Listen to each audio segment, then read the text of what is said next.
I want to tell you about an essential vitamin you've probably never heard of. If you're a parent or plan to be one, it might be more important to your child's growth than all other vitamins combined, and only you, a parent, can provide it. I call it vitamin N, the word no. More and more children, I find, are suffering from vitamin N deficiency, and they, their parents, and our entire culture are paying the price. Let me illustrate my point with a story that's quite typical. A father, I'll call him Bill, gave his son, age 5, pretty much everything the little boy asked for. Like most parents, Bill wanted more than anything for his son to be happy, but he wasn't. Instead, he was petulant, moody, and often sullen. He was also having problems getting along with other children.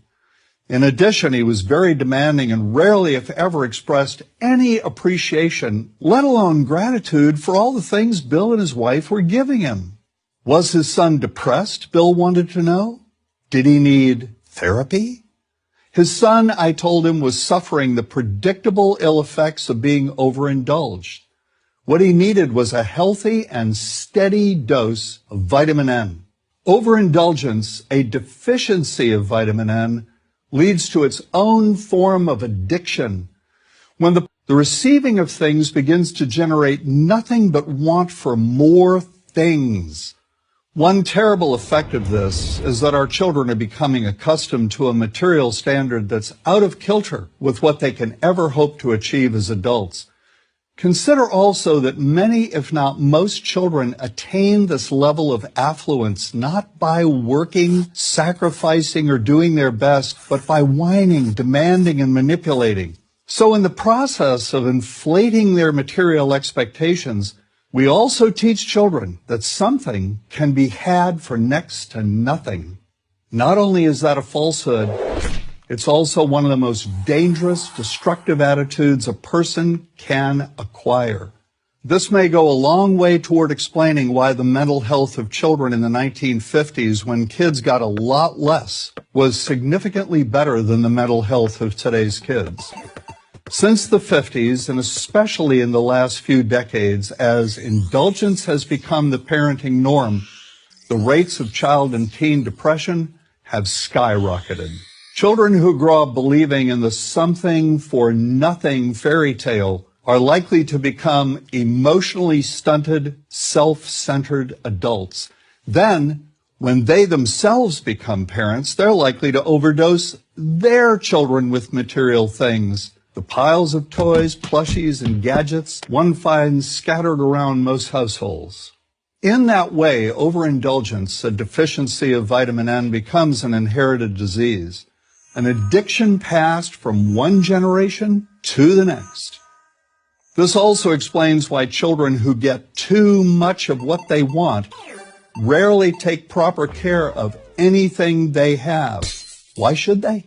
After all, experience tells them that more is always on the way. Children deserve better. They deserve to have parents attend to their needs for protection, affection, and direction.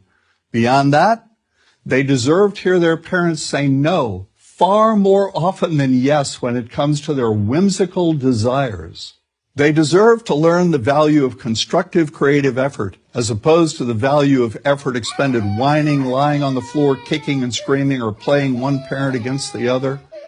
They deserve to learn that work is the only truly fulfilling way of getting anything of value in life, and that the harder they work, the more ultimately fulfilling the outcome. In the process of trying to protect children from frustration, parents have turned reality upside down. A child raised in this topsy-turvy fashion may not have the skills needed to stand on his or her own 2 feet when the time comes to do so. Here's a simple rule. Turn your children's world right side up by giving them all of what they truly need, but no more than 25% of what they simply want. I call this the principle of benign deprivation. No. Vitamin N. Dispense it frequently. You'll be happier in the long run, and so will your child. I'm John Rosemond, author and family psychologist for Prager University.